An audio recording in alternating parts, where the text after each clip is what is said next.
Hi guys, it's Emily from Novelle Novels and welcome to today's video. This is my November book haul and I've been good. Admittedly, part of the reason I've been good is because my book buying trip with Gemma's been postponed till the start of December, so I didn't go book shopping with her. But I did go book shopping with my sister. I have been at the charity shop, obviously every week. I think 1 week I didn't, but I did the Saturday, so yeah. So I have still been good. I have been gifted 2 books and I've only bought 21. So I think that's like 2 more than last month. But when you've obviously would have watched the November wrap up, and yeah, November's been a really shit month. It has been absolutely pants as a family. My youngest sister's been very poorly and yeah, it's just been a really tough month. I've emotionally been completely utterly drained and I'm exhausted. So my books have been my saviour. As you would have seen from the wrap up, I've read slightly less this month, so I have bought books that well and truly matched my feelings this month. Because November was a really tough month. But we're going forth for December and that's going to be an amazing month. It's Christmas month. We are going to be celebrating. I am going to be positive. We are going to be looking forward, not back. Let's end the year in style. I can see that, yeah, it's going to be doing a lot. I'm going to be buying a lot more books and I'm expecting, I know my luck, I will be getting, no, my luck, obviously I'll be blessed, but I will probably get books for Christmas. So that December book haul will be a lot bigger. That's why I'm making sure that I have been quite good until then. And I've also got to make sure I read loads in December because, do you know what though? I'm not going to beat myself up. If my unread TBR goes up in January, at the start of January, because of the fact that I've been gifted books, I am not going to beat myself up. Why do this? I've got to my goal on my unread TBR. I do not need to be beating myself up. I do not need to be reading just solely so I can get my numbers down now. Got to get out that mindset. Anyway, enough rambling. Let's show you the books. So first book is a gift from my lovely sister Charlie from Charlie Brooke. She got me Christmas at the Beach Hut, which is the second in the series and will probably be read in December because it's the Beach Hut series and I've loved this series. This is about, so I don't want to say too much about it, but we're going back to Everdeen, which is where the Beach Hut was set. Back to the Pepper Pot Cottage. It looks really cosy. She bought me this as a gift.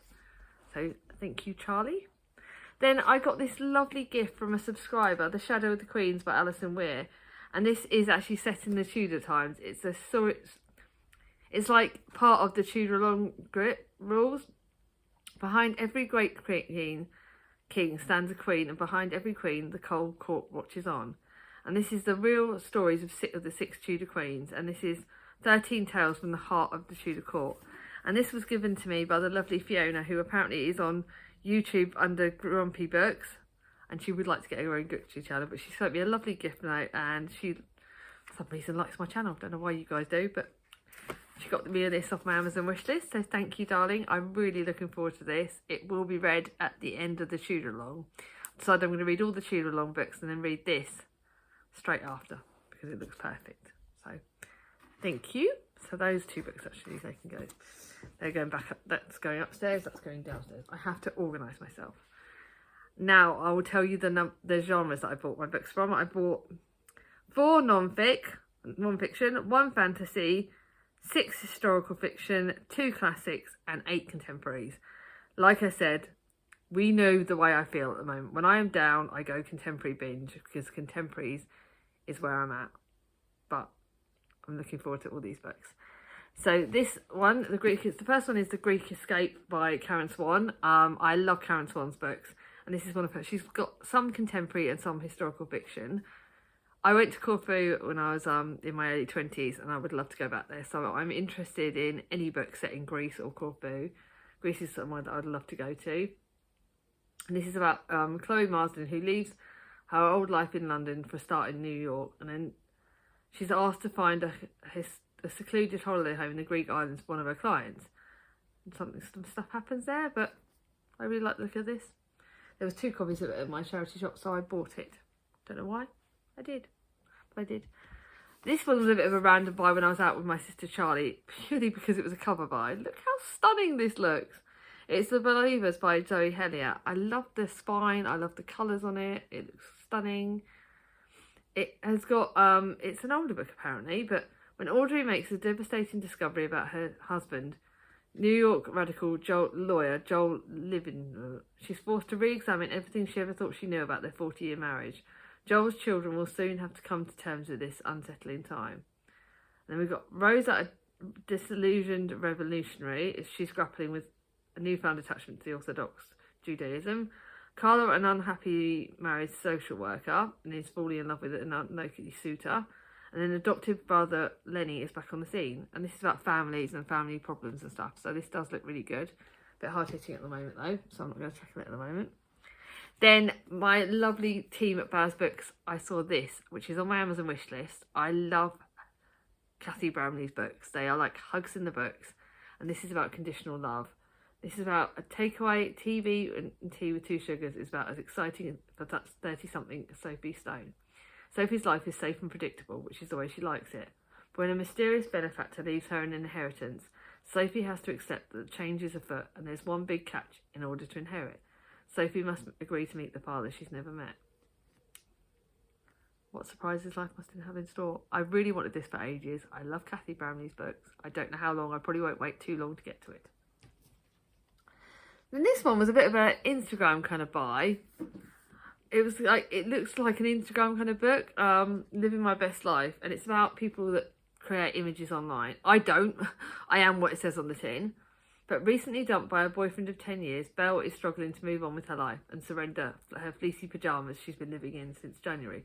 I'd happily live in my pyjamas, trust me.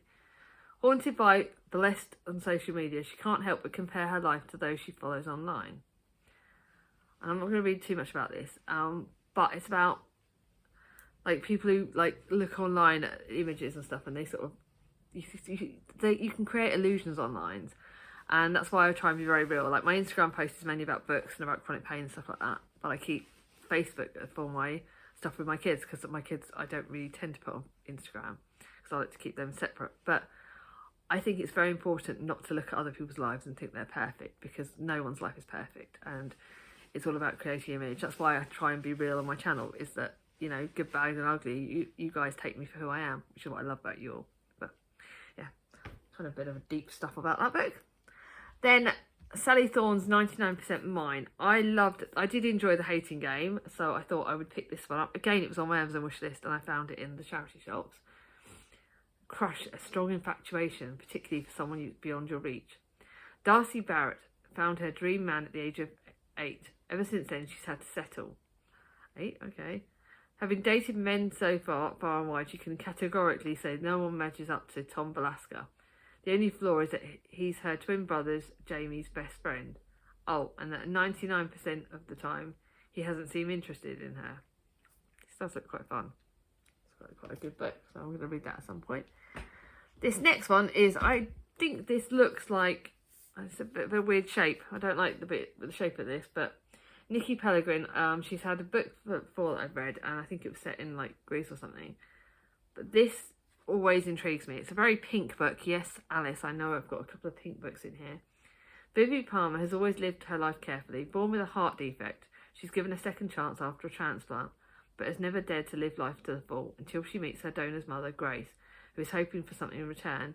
Vivi's helped to find all the people who shared this tiny pieces of her heart. This tackles, obviously, this tackles like transplant and heart defects and problems with health, which I think is something interesting, and about donations.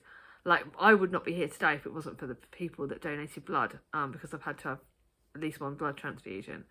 So for me, this kind of thing is quite interesting. That's why I think this is quite interesting. So yeah, that's kind of why I picked that up. I like the author, but I like the way that book feels. And then this is again a book I purely bought because of the title. I didn't even look into it. Confessions of a Curious Bookseller. It's about booksellers. What more did I need to know? It's a chunky book. This block isn't big enough for the both of them. This is another book set in America. I don't know much about it other than the fact it's to do with bookshops. So it looks quite fun. That's all I needed to know. Books and bookshops. Then I've got 2 books that I bought purely because I heard their title in Dear Reader by Kathy Rensenbrink that I read in November, and any title. I think I'm going to write a list of the books that she mentions in that book. So I picked up Diana Evans' 26A and apparently Alice has said that she really liked it. So that kind of is all I need to know. The attic room at 26A Wayford Avenue is in the lower middle class London neighbourhood of Neasden, in the sanctuary for identical twins Georgia and Bessie Hunter. It's a private universe where fantasy reigns, as well as the escape from the sadness and danger that inhabits the floors below. Here the girls share nectarines and forge identities, planning glorious success as the famous Flapjack twins, well removed from their Nigerian mother, Ida, who is devastated by homesickness. I don't want to know too much more about this. It does look good, and Alice liked it, and it was on that book. And the way look at the spine, it's all like crinkly, so I don't know if that's because it's an old book or where it is, but it feels old. It feels precious almost. I don't know why. It's like really short. It does look good, so I'm gonna give that a go. I'm being careful to move my stack over here. So that's all the contemporaries. Got 2 classics. One because I fancied a bit of a sci-fi kind of thing, like The Journey to the Centre of the Earth, which is like a sci-fi classic. I did watch a video on Scott from Gunpowder Fiction and Plots channel about classics for people like fantasy lovers, and I think this is like a sci-fi classic, so I'll link Scott's video down below, because I thought that was actually a really helpful video for people that like classics, want to read classics but read other genres. He's starting a series that I'm definitely going to be watching on that video. I do watch Scott's videos because I think some of them are actually really quite interesting, but that's the video I'm going to link his channel, and then you can find that video. But this one is about Journey to the Centre of the Earth. It's not my kind of book, it's like time travel-y kind of thing, but it looks good, so I thought I'd pick it up. I thought I'd try and push myself in my classics. And this is with his nephew as a guide, and the professor travels to Iceland. It has an ancient parchment bearing the mysterious cryptogram maps, the most hazardous journey of Professor Lindenbrook's career. With his nephew as a guide, Professor travels to Iceland. His journey takes him to the centre of the earth and begins with the summit of a volcano. It's not a long classic, but it's very different from what I would normally read, so I thought I'd try that.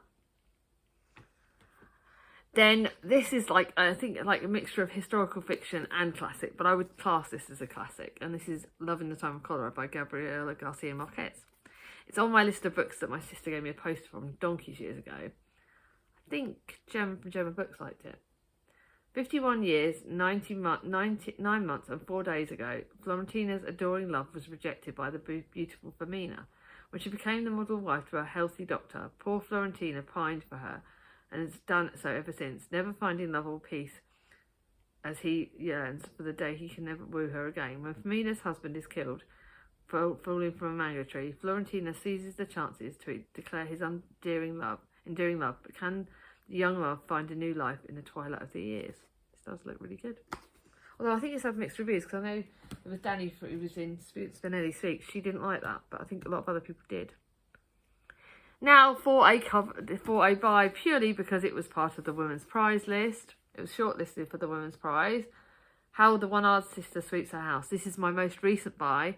I remember a lot of people talking about it when the Women's Prize was announced. I'm going to try in 2023 to read a lot more of the Women's Prize books, because this one was spoken a lot about. I think a lot of people in my group, Book Waffle group, spoke about it, and my sister Charlie read it. It's apparently very, very hard-hitting.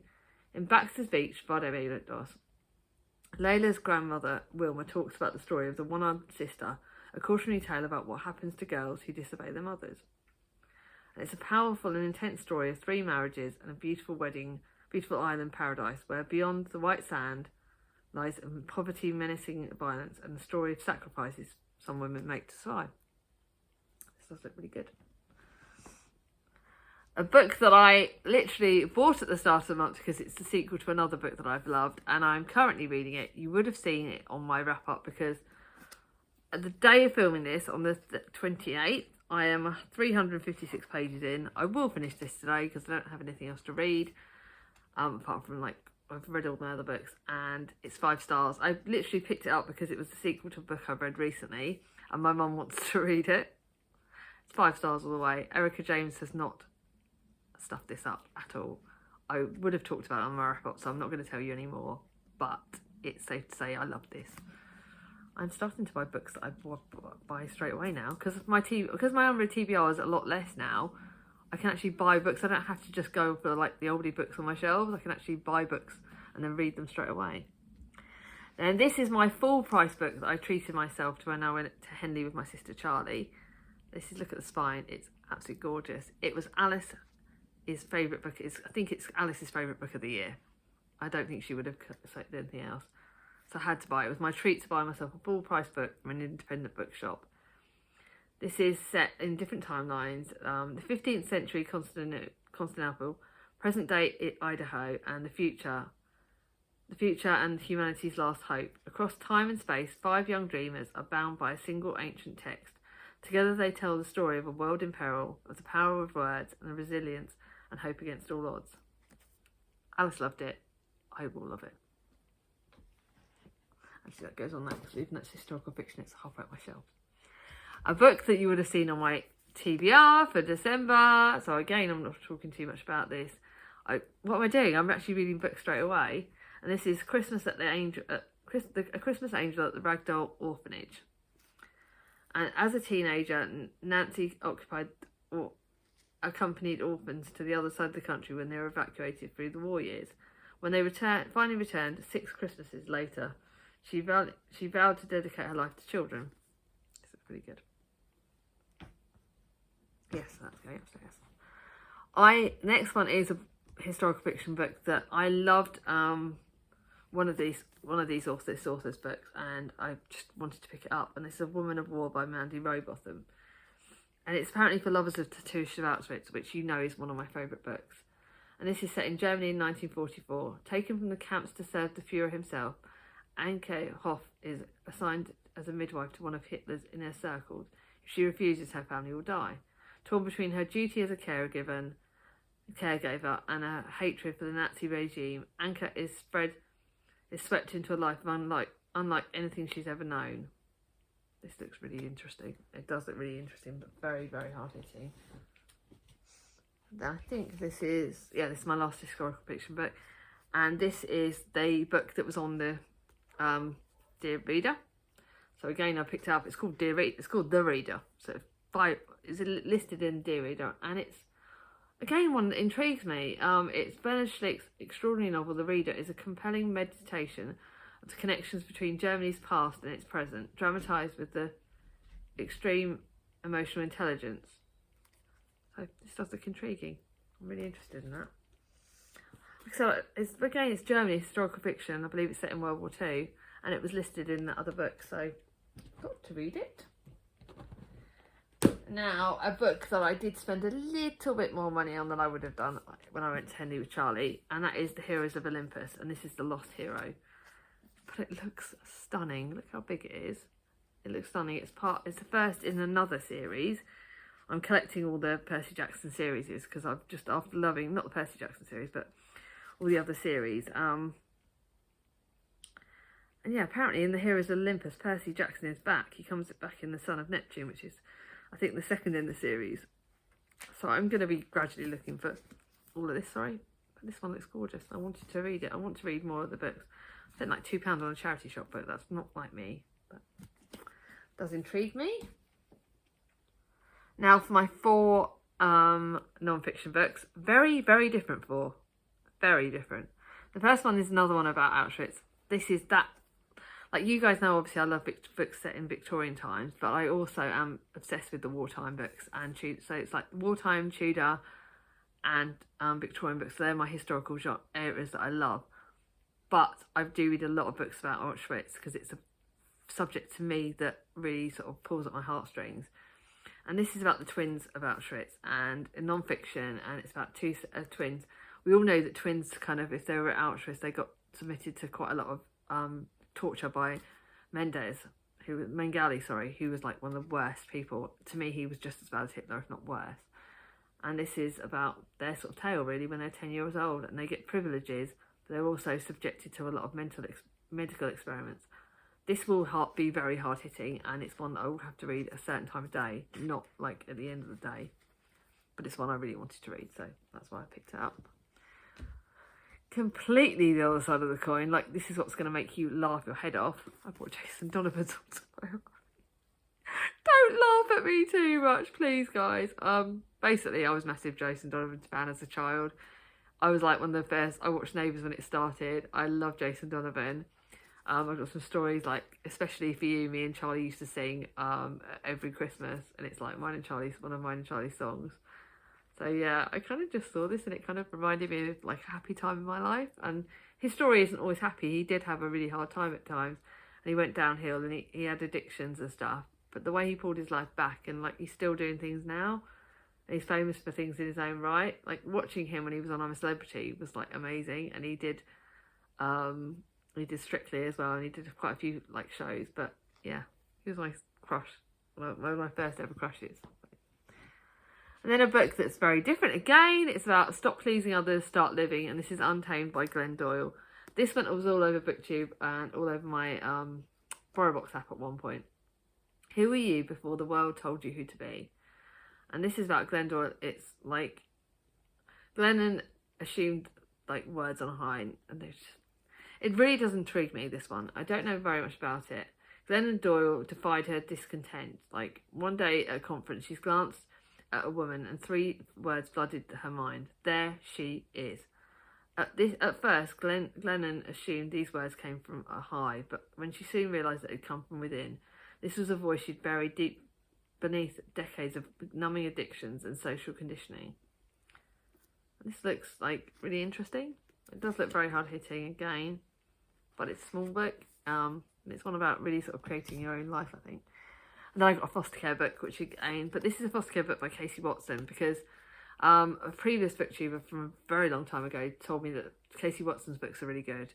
You all know that I read Kathy Glass foster care books, so this is the first one I found from Casey Watson, and this is about a child that went to care, and it's something to do with abuse and stuff like that, so it's going to be quite interesting.